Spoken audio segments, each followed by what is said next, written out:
Merci, Monsieur le Président. Monsieur le ministre de la Santé, je veux une nouvelle fois alerter le gouvernement sur l'inquiétude des Français pour notre système de santé. Les tensions, les souffrances sont grandes parmi les soignants, aggravées par un sentiment d'injustice profonde de celles et ceux qui sont aussi au front, aides-soignants, infirmières, à domicile, qui sont employés des collectivités, des associations et qui ne sont pas reconnus de la même façon par le Ségur. Souffrance également chez les personnels hospitaliers qui sont sous pression permanente, en particulier aux urgences, avec des services qui ferment la nuit dans de plus en plus d'hôpitaux, faute de praticiens. Et nous le savons, la situation critique dans nos hôpitaux est aussi une conséquence directe de la désertification médicale, avec des patients qui se tournent vers l'hôpital parce qu'ils n'ont plus d'autres solutions. Et je peux vous dire que le nouveau forfait à 19 € aux urgences est vécu comme une double peine pour ceux qui n'ont ni mutuelle ni médecin traitant. Alors tout doit être fait pour stopper cette désertification qui ne fait que s'aggraver année après année et qui est une inégalité majeure entre les citoyens. Alors je défendrai ici, au nom de notre groupe, le 20 janvier, une loi pour proposer des solutions d'urgence et traiter le problème maintenant. Pas demain, maintenant, parce que c'est maintenant que le problème se pose. Monsieur le ministre, le gouvernement est-il prêt à soutenir des mesures fortes de régulation de la présence médicale pour garantir à tous l'accès à un médecin généraliste et spécialiste en proximité? Je vous remercie. Merci, Monsieur Garot. La parole est à Monsieur Olivier Véran, ministre des Solidarités et de la Santé.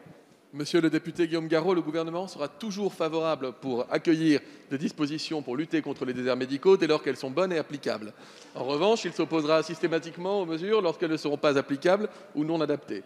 Si vous faites allusion à la coercition ou à la régulation à l'installation, j'ai eu l'occasion de répondre, je crois, à 15 propositions de loi depuis le début de ce mandat, et d'abord comme parlementaire rapporteur et ensuite comme ministre, avec toujours cette question qui revient de savoir pourquoi est-ce qu'on ne contraint pas les gens à s'installer. On ne contraint pas les gens à s'installer parce qu'on n'en a pas. Pas de contraintes des gens. Vous n'avez pas assez de médecins, c'est manifeste et c'est national. Il n'y a pas une zone surdotée et des zones sous-dotées, il y a des zones sous-dotées et des zones très sous-dotées. La réaction la plus pragmatique, c'est 2018, c'est la suppression du numerus clausus. Et vous en êtes d'accord, Monsieur Garot? Nous avons passé la formation des premières années de médecine de 8 000 à 10 500. C'est 15 % de plus déjà. Et ça va continuer d'augmenter. Ça va continuer d'augmenter. Le président de la République avait fixé un objectif, doubler le nombre de maisons de santé pluriprofessionnelles dans le mandat. Nous le ferons, nous l'aurons fait. Doubler le nombre de centres de santé, nous sommes en train d'y arriver.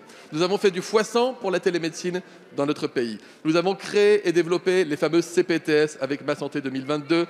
Des centaines voient le jour sur tout le territoire. Vous avez eu l'occasion de voter des délégations de tâches, des transferts de compétences, de l'équipe, de l'exercice pluriprofessionnel pour permettre d'épargner du temps médical. Plus de 2000 assistants médicaux sont déployés sur tout le territoire national pour permettre à des médecins de faire autre chose que de la paperasserie.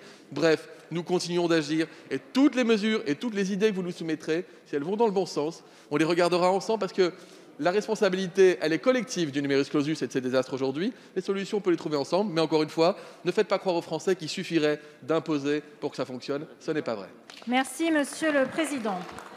Monsieur le Premier ministre, à la lassitude que nous ressentons tous après 2 ans de crise sanitaire, ne peuvent s'ajouter l'impréparation et les incohérences. Nous sommes les premiers à reconnaître que c'est compliqué et qu'il n'y a sans doute pas qu'une seule bonne réponse. Mais parce que c'est compliqué, il faut de la méthode. Que dire, Monsieur le Premier ministre, du ministre de l'Éducation nationale qui annonce par voie de presse un dimanche soir le nouveau protocole pour la rentrée le lundi suivant? Que dire du ministre de la Santé qui affirme le 16 décembre, je le cite, que nous freinons le variant Omicron avec succès, fermez les guillemets, et qui après une semaine lance en urgence le pass vaccinal? Mon groupe, Monsieur le Premier ministre, est le seul à avoir prôné dès juillet dernier la vaccination obligatoire pour tous les adultes. C'est une règle simple, applicable à tous et qui aurait permis un suivi par les caisses primaires d'assurance maladie, notamment en direction des personnes les moins informées et qui ne sont pas forcément contre la vaccination. Pourquoi ne l'avez-vous pas reprise? Pourquoi lui avoir préféré le pass vaccinal qui reporte sur d'autres la responsabilité qui vous incombe? Il reste 5 millions de Français à vacciner et l'annonce du pass vaccinal n'a pas créé d'engouement pour les premières doses. Avec les modalités que vous avez prévues, vous mettez les jeunes de 12 à 15 ans dans une impasse. Si leurs parents refusent le vaccin, pour eux, ils n'auront pas de passe vaccinal. Ainsi, ils ne pourront plus pratiquer ni le sport, ni les loisirs auxquels le pass sanitaire leur donnait droit jusqu'alors. Monsieur le Premier ministre, je vous demande de ne pas appliquer le pass vaccinal aux mineurs de 12 à 15 ans. C'est le sens de notre amendement 645, soutenu par de nombreux groupes. Merci, Madame la Présidente. La parole est à Monsieur le Premier ministre.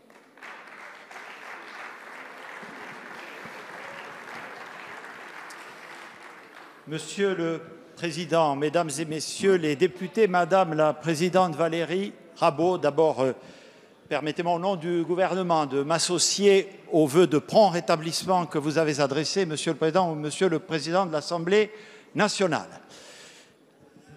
Chère Présidente Valérie Rabault, il y a quelques jours, avant Noël, j'ai, comme je le fais à de très multiples reprises, convoqué le comité de liaison réunissant l'ensemble des présidents de groupes parlementaires pour sceller la concertation à laquelle je suis profondément attaché, comme vous, pour faire part, d'une part, de l'évolution extrêmement rapide de la situation sanitaire, en France comme dans les pays d'Europe, et pour vous indiquer les mesures que le gouvernement entendait prendre et recueillir les propositions des groupes. Il me semble me souvenir, chère Présidente, que lorsque, pour les raisons que j'ai d'ailleurs exposées devant la Nation, j'ai proposé que nous passions du pass sanitaire au pass vaccinal, vous avez indiqué que votre groupe y serait favorable. Bien, ce n'est pas tout à fait ce que j'ai cru comprendre, chère Présidente, de votre question. Pour cela, Madame la Présidente, faut-il que le débat s'organise. La situation du pays, je le dis solennellement devant la représentation nationale, est difficile. Le taux d'incidence dépasse 1800. Hier, près de 20 000 personnes étaient hospitalisées pour cause de Covid. Hier, 272 de nos concitoyens sont morts du fait de la maladie, portant le nombre de décès depuis son déclenchement à 124 247. Et pendant ce temps-là, je le dis, me tournant vers cette partie de l'hémicycle, certains s'ingénuent à faire des coups politiques pour freiner le débat. Je vous le dis, ce n'est pas responsable. Ce n'est pas responsable. Oui, Madame la Présidente, pour le coup, vous avez raison, nous sommes engagés dans une course contre la montre. Allez, le virus galope et vous tirez sur le frein à main. Que pensent nos concitoyens de ces facéties? Croyez-vous qu'ils rehaussent le débat public? Que pensent, mesdames et messieurs les députés, nos soignants engagés, qui, eux, ne s'arrêtent pas à minuit, comme vous l'avez souhaité et voté? C'est purement irresponsable. J'appelle la représentation nationale à la sérénité qu'exigent les circonstances, mesdames et messieurs les députés. J'appelle l'Assemblée nationale et je vous remercie, Madame la Présidente, je le dis ici, de la position de votre groupe qui a accepté de renoncer ou de décaler son temps de débat pour permettre la discussion sur ce très important projet de loi de reprendre sans délai. Et je regrette que les Républicains n'aient pas eu le même sens des responsabilités. Je ne comprends pas davantage. Monsieur le Président, qu'après qu'un certain nombre de responsables de votre parti, de manière très responsable, se soient prononcés pour le pass vaccinal, qu'hier soir, 32 députés aient voté contre. il faut remettre de la sérénité et de l'ordre. Je vous remercie. Merci, Monsieur le Premier ministre. Attendez, Madame la Présidente, je vais vous donner la parole. Vous avez effectivement du temps. Mes chers collègues, on prend tous des engagements en début de séance. On prend tous des engagements de sérénité, de respect. On ne va pas, dès la première question, contrevenir à nos engagements. Alors, on va écouter sereinement Madame la Présidente Rabault, à qui il reste 15 secondes. Merci, Monsieur le Premier ministre. Monsieur Hetzel, écoutez. Monsieur le Premier ministre, je ne vous parle pas de coups politiques, je vous parle de cohérence. Il y a des enfants de 12 à 15 ans dont les parents ne vont pas vouloir qu'ils soient vaccinés. Demain, ils ne pourront plus faire ni sport, ni loisirs. Qu'est-ce que vous dites à ces jeunes de 12 à 15 ans, Monsieur le Premier ministre? Merci, Monsieur le Président. Monsieur le ministre de la Santé, je veux une nouvelle fois alerter le gouvernement sur l'inquiétude des Français pour notre système de santé. Les tensions, les souffrances sont grandes parmi les soignants, aggravées par un sentiment d'injustice profonde de celles et ceux qui sont aussi au front, aides-soignants, infirmières, à domicile, qui sont employés des collectivités, des associations et qui ne sont pas reconnus de la même façon par le Ségur. Souffrance également chez les personnels hospitaliers qui sont sous pression permanente, en particulier aux urgences, avec des services qui ferment la nuit dans de plus en plus d'hôpitaux, faute de praticiens. Et nous le savons, la situation critique dans nos hôpitaux est aussi une conséquence directe de la désertification médicale, avec des patients qui se tournent vers l'hôpital parce qu'ils n'ont plus d'autres solutions. Et je peux vous dire que le nouveau forfait à 19 € aux urgences est vécu comme une double peine pour ceux qui n'ont ni mutuelle ni médecin traitant. Alors tout doit être fait pour stopper cette désertification qui ne fait que s'aggraver année après année et qui est une inégalité majeure entre les citoyens. Alors je défendrai ici, au nom de notre groupe, le 20 janvier, une loi pour proposer des solutions d'urgence et traiter le problème maintenant. Pas demain, maintenant, parce que c'est maintenant que le problème se pose. Monsieur le ministre, le gouvernement est-il prêt à soutenir des mesures fortes de régulation de la présence médicale pour garantir à tous l'accès à un médecin généraliste et spécialiste en proximité? Je vous remercie. Merci, Monsieur Garot. La parole est à Monsieur Olivier Véran, ministre des Solidarités et de la Santé. Monsieur le député Guillaume Garot, le gouvernement sera toujours favorable pour accueillir des dispositions pour lutter contre les déserts médicaux dès lors qu'elles sont bonnes et applicables. En revanche, il s'opposera systématiquement aux mesures lorsqu'elles ne seront pas applicables ou non adaptées. Si vous faites allusion à la coercition ou à la régulation à l'installation, j'ai eu l'occasion de répondre, je crois, à 15 propositions de loi depuis le début de ce mandat, et d'abord comme parlementaire rapporteur et ensuite comme ministre, avec toujours cette question qui revient de savoir pourquoi est-ce qu'on ne contraint pas les gens à s'installer. On ne contraint pas les gens à s'installer parce qu'on n'en a pas. Pas de contraintes des gens. Vous n'avez pas assez de médecins, c'est manifeste et c'est national. Il n'y a pas une zone surdotée et des zones sous-dotées, il y a des zones sous-dotées et des zones très sous-dotées. La réaction la plus pragmatique, c'est 2018, c'est la suppression du numerus clausus. Et vous en êtes d'accord, Monsieur Garot? Nous avons passé la formation des premières années de médecine de 8 000 à 10 500. C'est 15% de plus déjà. Et ça va continuer d'augmenter. Ça va continuer d'augmenter. Le président de la République avait fixé un objectif, doubler le nombre de maisons de santé pluriprofessionnelles dans le mandat. Nous le ferons, nous l'aurons fait. Doubler le nombre de centres de santé, nous sommes en train d'y arriver.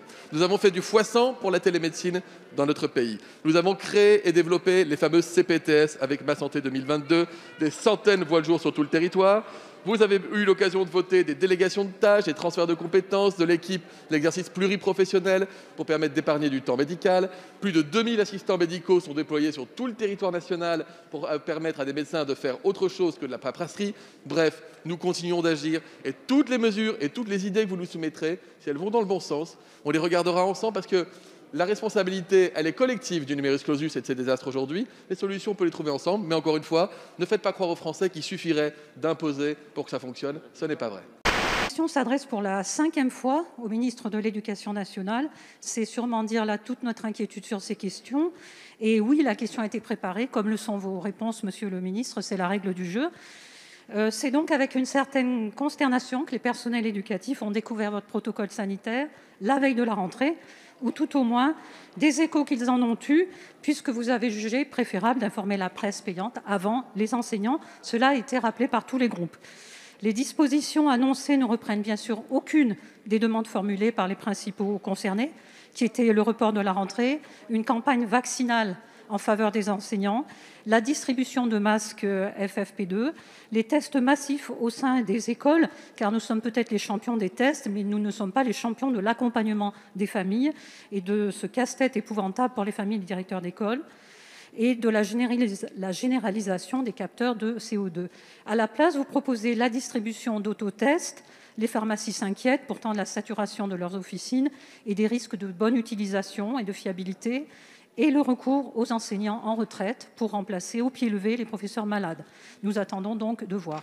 On se demande pourtant comment des personnes à risque, si elles ne sont pas elles-mêmes contaminées ou cas contact, vont pouvoir assurer la continuité pédagogique que nous voulons tous et toutes ici.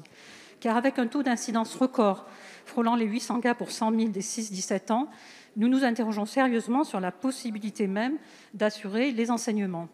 Ainsi, selon l'outil Covid Tracker, si 180 personnes, par exemple, sont réunies en Ardèche, où le taux d'incidence est de 1434, soit la taille d'un gros collège, le risque de contamination est de 100%. Monsieur le ministre, où est donc la logique ? Le variant Omicron ne provoque pas l'absentéisme des personnels, et les mots ont un sens, mais bien l'incapacité de ces derniers à enseigner, à encadrer, à participer au bon déroulement de la vie des écoles. Aussi, Allez, monsieur le ministre... Madame la députée, je suis obligé de vous couper la parole. Alors, monsieur Blanquer, ministre de l'Éducation nationale. Merci, Monsieur le Président. Mesdames et Messieurs les députés, Madame la députée Michèle Victory. Non, Madame la députée, ma réponse n'est pas écrite à l'avance et j'ai trop de respect pour vous pour ne pas d'abord écouter pour répondre quelque chose d'adapté.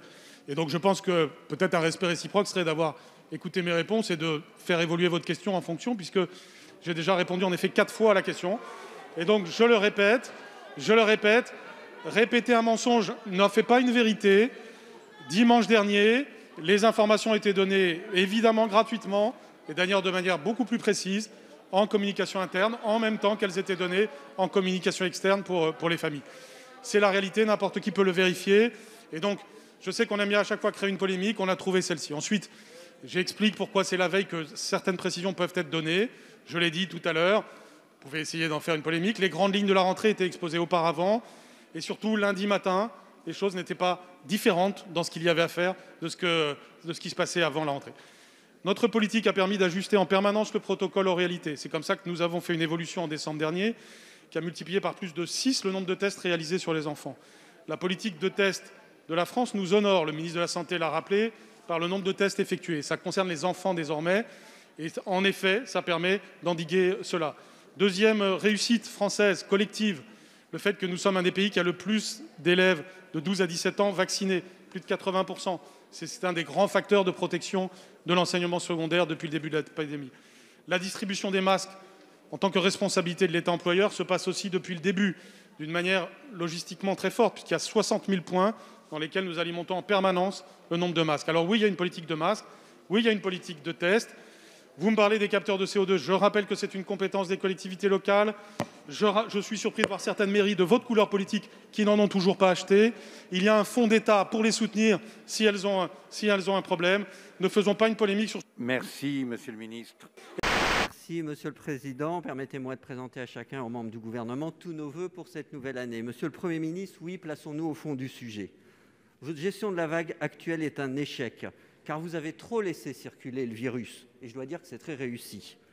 Depuis 6 mois, nous avons porté 2 propositions fondamentales pour réduire la circulation du virus. D'abord, la vaccination de toutes et tous, posée comme un principe simple, clair et solidaire, celui de l'obligation vaccinale universelle. C'est un devoir envers les autres, c'est un devoir envers les soignants, de nouveau submergés entre désespoir et colère. Avoir refusé une position de principe forte et courageuse pour que le chef de l'État se livre maintenant à une surenchère verbale provocatrice signe un échec. Deuxièmement, la nécessité de réduire fortement la circulation du virus chez les enfants dans les écoles. Or, vous avez choisi depuis l'automne de laisser circuler le virus avec des protocoles improbables qui déstabilisent les écoles. Nous n'oublions pas qu'alors que les cas flambaient au mois de novembre, votre ministre de l'Éducation a même osé alléger le protocole. Alors, Monsieur le Premier ministre, nous vous proposons d'adopter une stratégie plus respectueuse des Français. Allez-vous instituer, sans vous déguiser, et comme le défend maintenant votre prédécesseur, l'obligation vaccinale universelle, et alors accepter de débattre dans l'apaisement, dans le respect du Parlement, des moyens de contrôle, et parmi ces moyens, pourquoi pas, un pass vaccinal dont nous sommes prêts à débattre des modalités. Et allez-vous cesser de mener dans les écoles une politique inefficace et qui désempare les parents? Je vous remercie. Pour vous répondre, la parole est au secrétaire d'État, M. Attal. Monsieur le ministre. Merci, Monsieur le Président, Mesdames et Messieurs les sénateurs, Monsieur le sénateur Bernard Jomier. Il y a un an, jour pour jour, il y avait dans notre pays 23 000 personnes vaccinées et 60% des Français déclaraient qu'ils ne souhaitaient pas se faire vacciner.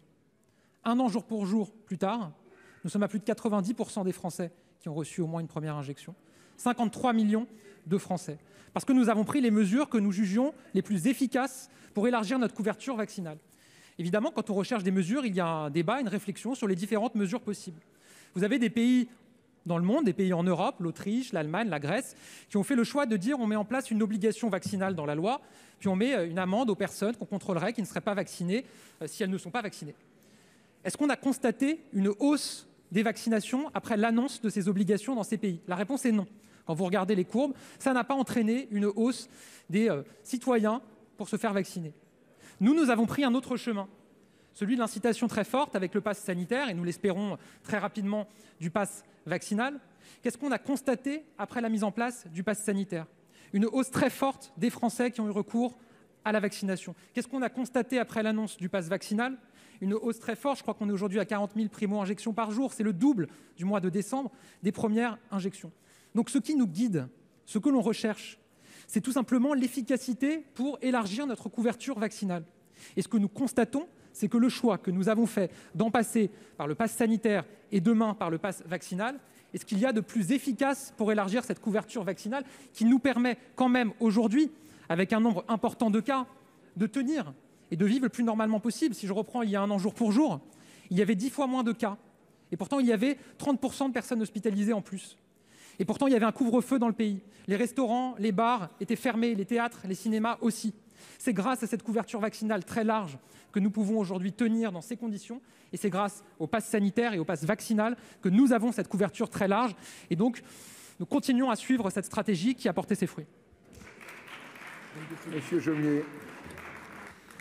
Monsieur le ministre, le temps est trop court pour débattre complètement avec vous, mais non, le pass vaccinal n'a pas entraîné de hausse des primo-vaccinations. Le compteur reste extrêmement bas. Et ce qui est efficace dans un pays, c'est de parler un langage de vérité, de clarté, compréhensible par l'ensemble des Français. L'obligation vaccinale, c'est très simple, c'est un principe de solidarité. À ne pas l'adopter, vous entrez une confusion générale qui amène le ministre de la Santé à parler d'obligations déguisées et le chef de l'État à se livrer à une surenchère regrettable.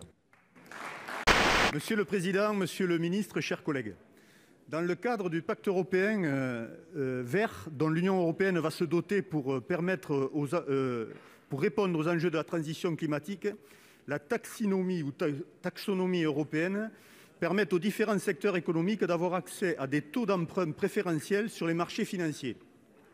Cette taxinomie sera donc un levier structurant pour soutenir les investissements importants qui sont nécessaires à l'atteinte de nos objectifs de réduction de gaz à effet de serre de 55% d'ici 2030 et de neutralité carbone en 2050. Pour l'agriculture française, qui aura un rôle majeur à jouer, les enjeux sont considérables pour financer à des coûts minimisés les investissements qui s'inscrivent dans la stratégie dite de la ferme à la fourchette, stratégie qui constitue le volet agricole du pacte vert européen.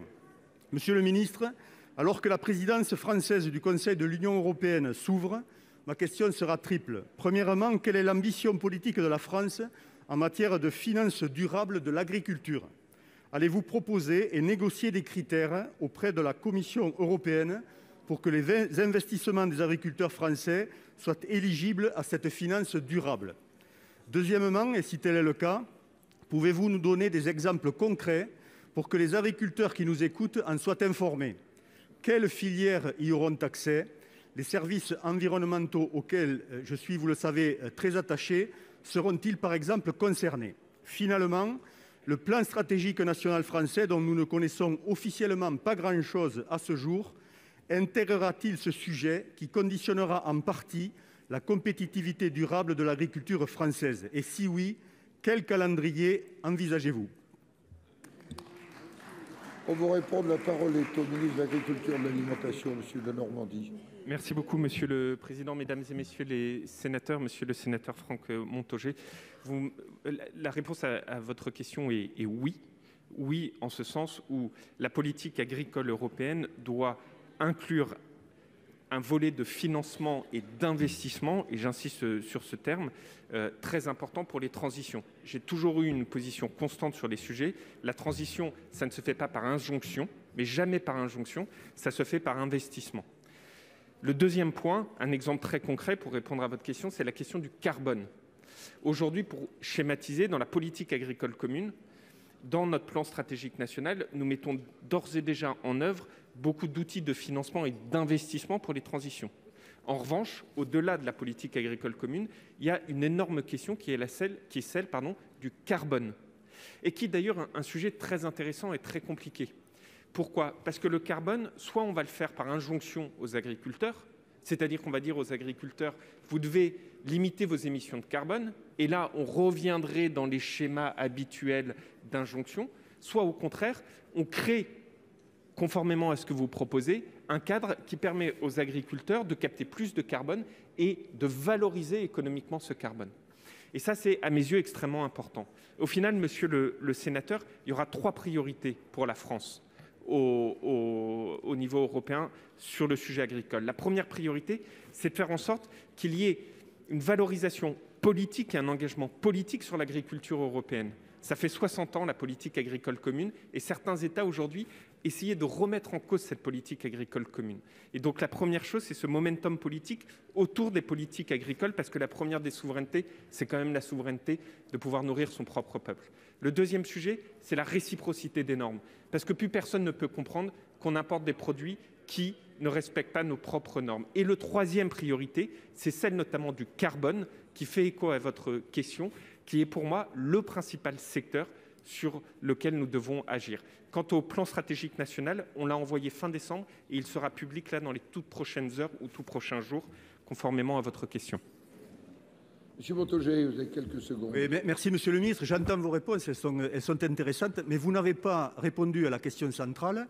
Est-ce que les investissements des agriculteurs français rentreront ou pas dans la taxonomie ou taxonomie européenne? Voilà, pour avoir accès à des prêts bonifiés en termes de coûts. Voilà, vous n'avez pas répondu à cette question, elle est quand même centrale, elle concerne aussi d'autres secteurs, le nucléaire, etc. C'est en discussion, mais c'était ça ma question. Merci, Monsieur le ministre. Monsieur le ministre de l'Europe et des Affaires étrangères. Monsieur le ministre, le 9 et 10 janvier prochain à Genève, de hauts responsables de la Russie et des États-Unis discuteront de la sécurité en Europe. Ils parleront de notre sécurité sans que nous soyons présents. Depuis plusieurs semaines, nous assistons à une montée des tensions et à une augmentation des mouvements aux frontières de l'Ukraine, dont la Russie a déjà violé l'intégrité territoriale. Depuis de nombreux mois, Moscou a bloqué les initiatives du format de Normandie, lancé à l'initiative de la France et de l'Allemagne en juin 2014 pour trouver une issue à la guerre à l'est de l'Ukraine. Ce format ne mobilisait que des Européens. Aujourd'hui, le président de la Fédération de Russie pose des conditions nouvelles, censées être indispensables à la sécurité de son pays. Il pose des conditions qui portent atteinte au droit de chaque État européen de définir par lui-même sa politique étrangère et sa politique de sécurité. Il pose des conditions qui violent le droit des peuples à disposer d'eux-mêmes. Il pose ces conditions à un moment où les évolutions observées à l'intérieur de son pays inquiètent de nombreux observateurs. Depuis quelques jours, dans quelques jours, Moscou et Washington parleront de nous sans nous. Nous voilà revenus à l'avant 1989, à cette Europe de Yalta, cette Europe divisée, cette Europe mise sous tutelle que nous ne voulons pas revoir. Pendant des années, du président Charles de Gaulle au président François Mitterrand, notre politique étrangère n'a eu de cesse de vouloir sortir l'Europe de ses fractures et de ses dépendances. de rendre à chaque peuple européen sa liberté. En 1989, les peuples européens ont gagné le droit de dire « rien sur nous sans nous ». Ce droit constitue le fondement de notre indépendance stratégique. Nous ne pourrons rien construire en Europe si un seul pays ne dispose pas de sa totale liberté. Nous ne pourrons rien construire si ce droit est violé. Monsieur le ministre, alors que commence la présidence française du Conseil de l'Union européenne, comment envisagez-vous de défendre cette autonomie stratégique affichée avec un objectif majeur de cette présidence, l'autonomie stratégique, alors qu'un tour majeur en arrière se profile? Je vous remercie. Pour vous répondre, la parole est à Monsieur Le Drian, ministre de l'Europe et des Affaires étrangères.